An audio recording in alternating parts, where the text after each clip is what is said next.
Good morning बच्चों। देखो S block हमने खत्म कर लिया। एस ब्लॉक चैप्टर फिनिश हो गया है अपना। इसके बाद में हम स्टार्ट करते हैं आज पी ब्लॉक।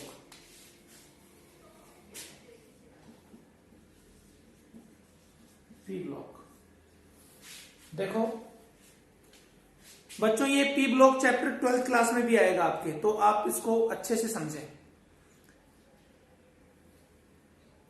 लास्ट इलेक्ट्रॉन अगर p ऑर्बिटल्स में फिल होता है, p ऑर्बिटल या p कक्षक के अंदर आता है, तो हम उस एलिमेंट को कहां रखते हैं? p ब्लॉक के अंदर रखते हैं। मैंने आपको बच्चों पहले भी बताया है कि पीरियोडिक टेबल को 4 ब्लॉक में बांटा गया है, S block, D block, P block और एफ ब्लॉक। देखो चारों ब्लॉक की स्टडी हम 11th और 12th क्लास में कंबाइंड फॉर्म में करते हैं। एस ब्लॉक और पी ब्लॉक की कुछ नॉलेज आपको 11th क्लास में मिलती है। पी ब्लॉक की बचे हुए कॉलम्स और डी और एफ ब्लॉक 12th क्लास में है, वहां पे हम इसकी डिटेल्स स्टडी करते हैं। अब बच्चों पी ब्लॉक में देखो क्या है, अच्छे से हम इसको समझते हैं। पहले इसके कॉन्सेप्ट को आप समझिएगा, उसके बाद में आपको 12th क्लास में हेल्प मिलेगी। अगर 11th क्लास का समझ में नहीं आया तो बच्चों 12th क्लास का भी नहीं आएगा। देखो पी ब्लॉक स्टार्ट होता है 13 कॉलम से। 13, 14, 15, 16, 17 और 18। Boron, carbon, nitrogen, oxygen, fluorine, neon, ये ले लेते हैं। आलू, गाजर, इन, थैला, कहे सीताजी,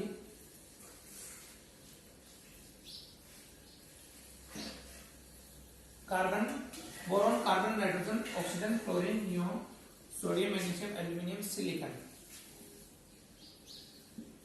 कहे सीताजी सुनो प्रभु। न्यूजीलैंड, पाकिस्तान, ऑस्ट्रेलिया, सब भिखारी।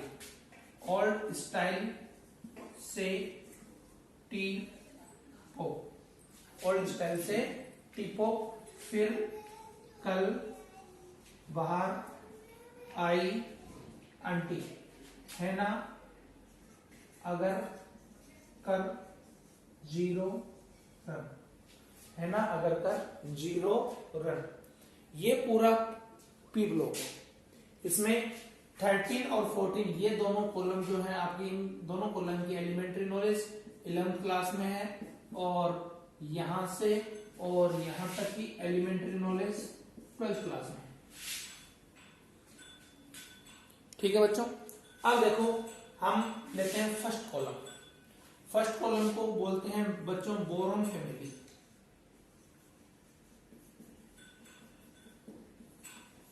बोरॉन परिवार। बोरॉन इस परिवार का मुखिया है, बाकी एलिमेंट्स हैं। देखो इस कॉलम में जितने भी एलिमेंट्स हैं वो सब सॉलिड हैं, सब सॉलिड स्टेट में होते हैं। देखो boron occurrence, boron orthoboric acid की फॉर्म में ये प्रेजेंट होता है, बोरेक्स की फॉर्म में प्रेजेंट होता है, और भी विभिन्न कंपाउंड्स के साथ में ये पाया जाता है। यहां बोरॉन नॉन मेटल है, बाकी ये सारी मेटल्स हैं। ये बात भी आपको समझ में आई। इसके बाद में बच्चों आता है इसका इलेक्ट्रॉनिक कॉन्फ़िगरेशंस। इसके बाद में हम अकरेंस, उपलब्धता के बाद में हम लेते हैं इसका इलेक्ट्रॉनिक कॉन्फ़िगरेशंस। देखो इलेक्ट्रॉनिक कॉन्फ़िगरेशंस में जनरल इलेक्ट्रॉनिक कॉन्फ़िगरेशंस आता है पी ब्लॉक का। पी ब्लॉक का सामान्य इलेक्ट्रॉनीय विन्यास। पी ब्लॉक का general electronic configurations. General electronic configurations वो होता है बच्चों NS2 NP126। NH2NP126। अब देखो सबसे पहला आता है इसमें 13वां कॉलम। 13वें कॉलम का हो जाएगा बच्चों 2s2 2p1, यानी इसका जनरल इलेक्ट्रॉनिक कॉन्फ़िगरेशन क्या हो जाएगा NS2NP1। पूरे 13वां वर्ग का जनरल इलेक्ट्रॉनिक कॉन्फ़िगरेशन हो गया बच्चों NS2NP1। और बोरॉन का हो गया 2s2 2p1। एल्यूमिनियम का हो गया बच्चों 3s2 3p1, 4s2 4p1, 5s2 5p1 और 6s2 6p1। कार्बन का भी हो, इसका हो जाएगा, देखो मैं दोनों कॉलम को कंपैरेटिवली ले रहा हूं। इसका हो जाएगा बच्चों 2s2 2p2 और जनरल हो जाएगा बच्चों NS2NP2 ये हो जाएगा। कार्बन का हो जाएगा 2s2 2p2, सिलिकॉन का हो जाएगा 2s2 3s2 3p2, इसका हो जाएगा 4s2 4p2, इसका हो जाएगा 5s2 5p2, इसका हो जाएगा 6s2 6p2। इसका हो जाएगा जनरल इलेक्ट्रॉनिक कॉन्फ़िगरेशन हो जाएगा बच्चों इसका NS2NP3, इसका हो जाएगा 2s2 2p3, इसका हो जाएगा 3s2 3p3, इसका हो जाएगा 4s2 4p3, इसका हो जाएगा 5s2 5p3 और इसका हो जाएगा 6s2 6p3। ठीक है, इस तरीके से आगे के चलते जाएंगे, लेकिन अपने सिलेबस में केवल 2 ही कॉलम है। एक चीज और देखिए बच्चों, यहां पे इंडियम और थैलियम पे एक चीज ध्यान देना। अब मैं वापस से लेता हूं इधर बोरॉन, एल्यूमिनियम, गैलियम, इंडियम और थैलियम। इसके बाह्यतम कोष में कितने इलेक्ट्रॉन आ रहे हैं बच्चों? देखो NS2NP1 कितने आ रहे हैं? 3 इलेक्ट्रॉन्स आ रहे हैं। कितने इलेक्ट्रॉन्स आ रहे हैं? 3 इलेक्ट्रॉन्स आ रहे हैं। 3 इलेक्ट्रॉन्स आ रहे हैं तो आप बेटा इसको इस तरीके से समझो कि ऑक्टेट रूल के अकॉर्डिंग हमने ये पढ़ा है कि कोई भी एलिमेंट अपनी स्टेबिलिटी के लिए अपने आउटर मोस्ट सेल में 8 इलेक्ट्रॉन कोशिश करता है। वो 8 इलेक्ट्रॉन करने के लिए इलेक्ट्रॉन को गेन करता है या इलेक्ट्रॉन को रिलीज करता है। लेकिन यहां पर इसके पास 3 इलेक्ट्रॉन्स हैं, तो 3 इलेक्ट्रॉन्स को क्या करेगा? ये रिलीज कर देगा, तो ये +3 ऑक्सीडेशन स्टेट शो करेगा। देखो यहां पे ये कौन सी ऑक्सीडेशन स्टेट शो करेगा? ऑक्सीकरण अवस्था।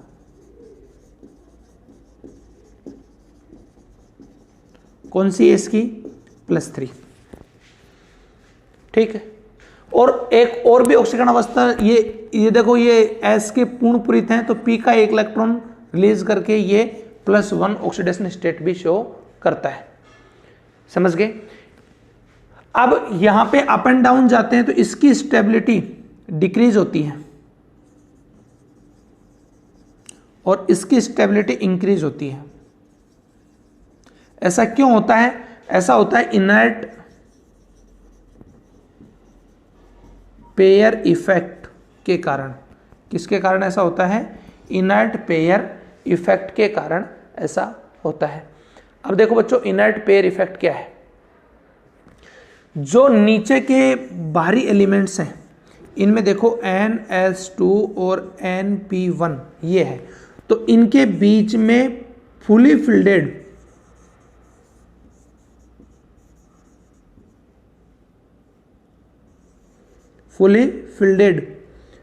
d ऑर्बिटल और f ऑर्बिटल आ जाते हैं। d में 10 आते हैं और f में 14 आते हैं। d और ये f ये ऑर्बिटल आ जाते हैं, तो बच्चों इस s के इलेक्ट्रॉन आगे एक्सपेंड नहीं हो पाते, आगे नहीं जा पाते। देखो s में 2 इलेक्ट्रॉन्स हैं, p में 1 इलेक्ट्रॉन है। और ये इलेक्ट्रॉन यहाँ पे एक्साइट होके चला जाए तो ये 3 बॉन्ड बना लेगा, ठीक है, 3 बॉन्ड बना लेगा, कोई प्रॉब्लम नहीं है। लेकिन अब इसके बीच में वो एलिमेंट आ गए तो ये आगे शिफ्ट नहीं हो पाता, केवल बॉन्डिंग में एक इलेक्ट्रॉन ही पार्टिसिपेट करता है, इस वजह से ये केवल +1 ऑक्सीडेशन स्टेट ही शो करते हैं, +3 नहीं करते। यही कारण है कि बच्चों एग्जाम में क्वेश्चन आता है थैलियम TlCl स्टेबल है लेकिन TlCl3 अनस्टेबल है। इसका TlCl स्टेबल है, ठीक है, लेकिन TlCl3 अनस्टेबल है क्योंकि TlCl3 में इसकी ऑक्सीडेशन स्टेट +3 हो जाती है, समझ गए, इसके कारण ये अनस्टेबल है। क्यों? क्योंकि +3 ऑक्सीडेशन स्टेट की अप एंड डाउन डिक्रीज होती है और +1 की इंक्रीज होती है। ये इनर्ट पेयर इफेक्ट इन सभी पी ब्लॉक के अंदर लगेगा, केवल inert pair effect only for P block में ही लगता है, डी और एफ में, डी और एफ के अंदर और एस ब्लॉक में इनर्ट पेयर इफेक्ट नहीं लगता। इनर पेयर इफेक्ट के कारण क्या होता है बच्चों कि इनर्ट पेयर इफेक्ट के कारण उसकी लोअर ऑक्सीडेशन स्टेट स्टेबल होती है और हायर ऑक्सीडेशन स्टेट अनस्टेबल होती है, ठीक है। अब देखो पी ब्लॉक में चाहे किसी भी कॉलम में आपके क्वेश्चन आए कि भाई नीचे वाले एलिमेंट्स में से कोई क्वेश्चन आए कि भाई ये स्टेबल है ये अनस्टेबल है, तो रीजन हो जाएगा इनर्ट पेयर इफेक्ट, ठीक है। और ऊपर वाले में से किसी स्टेबिलिटी के कॉन्सेप्ट में कोई क्वेश्चन आता है तो आंसर हो जाता है vacant D orbital, vacant D orbital, क्योंकि इन बोरॉन एल्यूमिनियम बोरॉन के पास में वैकेंट डी ऑर्बिटल नहीं होते, जिसके कारण ये हायर ऑक्सीडेशन स्टेट शो नहीं करता, समझ गए। अगर ऊपर वाले एलिमेंट में से ऊपर वाला जो पीरियड है उसमें से कोई स्टेबिलिटी का क्वेश्चन आता है तो आप आंसर लिखेंगे वैकेंट डी ऑर्बिटल एब्सेंट, और नीचे वाले में से कोई क्वेश्चन आता है कि this compound is more stable comparatively than, तो आप क्या लिखेंगे इनर्ट पेयर इफेक्ट। ये कॉन्सेप्ट पी ब्लॉक में हर कॉलम में लगेगा और ये इनर्ट पेयर इफेक्ट जैसे जैसे आप आगे जाते जाएंगे वैसे वैसे ये वीक होता चला जाएगा, ठीक है, समझ में आ गया। आगे देखिए बच्चों, इनके मेल्टिंग पॉइंट भी ऊपर से नीचे जाते हैं, गैलियम तक डिक्रीज होते हैं, आफ्टर दैट इंक्रीज होते हैं, ठीक है। गैलियम का मेल्टिंग पॉइंट सबसे कम होता है, गैलियम का इस कॉलम में मेल्टिंग पॉइंट सबसे कम होता है, इसीलिए गैलियम को हाई टेम्परेचर मेजरमेंट वाली थर्मामीटर में यूज करते हैं। इसका मेल्टिंग पॉइंट कम और बॉइलिंग पॉइंट हाई होता है एक्सेप्शनली, इसके कारण हम इसको जो हाई टेम्परेचर की थर्मामीटर है उसमें मरकरी की जगह क्या यूज करते हैं, गैलियम। गैलियम का मेल्टिंग पॉइंट क्यों यूज करते हैं, ये क्वेश्चन आ सकता है एग्जाम में, क्योंकि गैलियम का मेल्टिंग पॉइंट लो और बॉइलिंग पॉइंट हाई होता है, समझ में आ गया। ये था इसका कॉलम 13 का मेल्टिंग पॉइंट और बॉइलिंग पॉइंट, ठीक है बच्चों। सबसे इंपॉर्टेंट है इनर पेयर इफेक्ट, इस पर आप ध्यान देंगे कि अगर लोअर एलिमेंट में से पूछता है कि इसकी ऑक्सीडेशन स्टेट स्टेबल है ये अनस्टेबल है तो इनर पेयर इफेक्ट, ऊपर में पूछता है तो वैकेंट डी ऑर्बिटल, ये रीजन लगेगा। और ऐसा एक बोर्ड एग्जाम में भी क्वेश्चन आता है, ये पी ब्लॉक का एक पहला कॉन्सेप्ट है जो आपको समझना होगा और सबसे ज़्यादा ज़रूरी भी है।